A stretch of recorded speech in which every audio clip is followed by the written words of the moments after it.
Have you ever played what you thought was an amazing guitar solo, only to listen back and think, this sounds like a cat being strangled, or that you're revising for an exam you never wanted to take?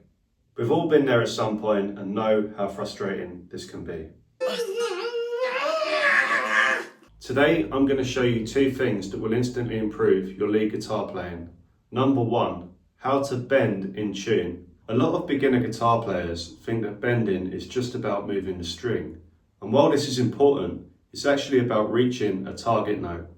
First of all, you need to have a really clear awareness of the sound and target note you're trying to achieve. The other mistake a lot of beginners make is trying one-tone string bends first.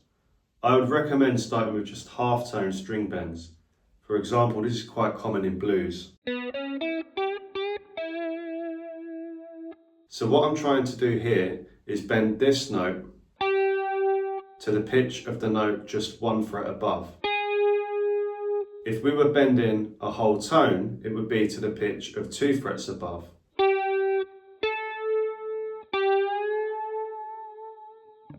This is why at the beginning, to get a clear awareness of the sound you're trying to achieve, it's a good idea to play the target note first. So you play the note you intend to bend to, and then I'm going to pick and bend to that with that reference in mind. The other thing you need to make sure you're doing is using more than one finger to drive the bend. The amount of students I see that come for private lessons having learned string bends using just one finger with other teachers is shocking. Do not do this unless you want an injury. You'll get much better intonation and control if you use at least 2 or 3 fingers. Lastly, do not rely solely on the fingers themselves to drive the bend. You need to also be rotating the forearm into the bend. You can practice the movement by doing this.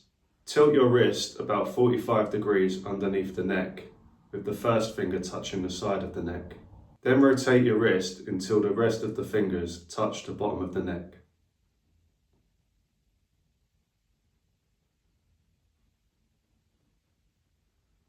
It's this movement combined with using more than one finger and keeping the fingers close to the right hand side of the fret that will give you a clear string bend.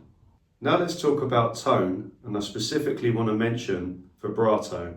A string bend without vibrato is like fish and chips without the fish. You'll be amazed at how much better your lead guitar solo sounds with this simple technique.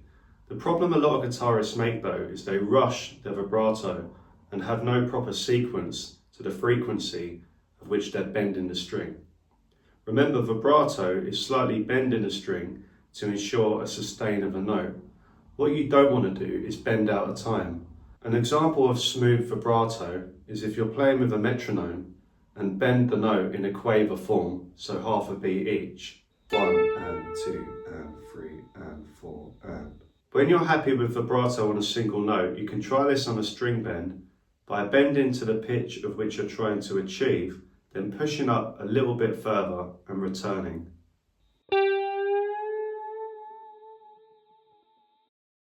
Another really cool idea if you want to add a bit of attitude to your string bends is to rake into them. What that means is that you apply your right hand onto the strings you're not playing, and then you sweep your pick through until you reach the string you're going to bend.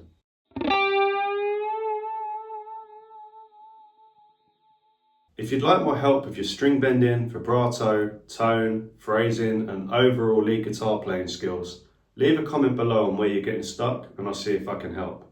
Thanks for watching, and I'll see you in the next lesson.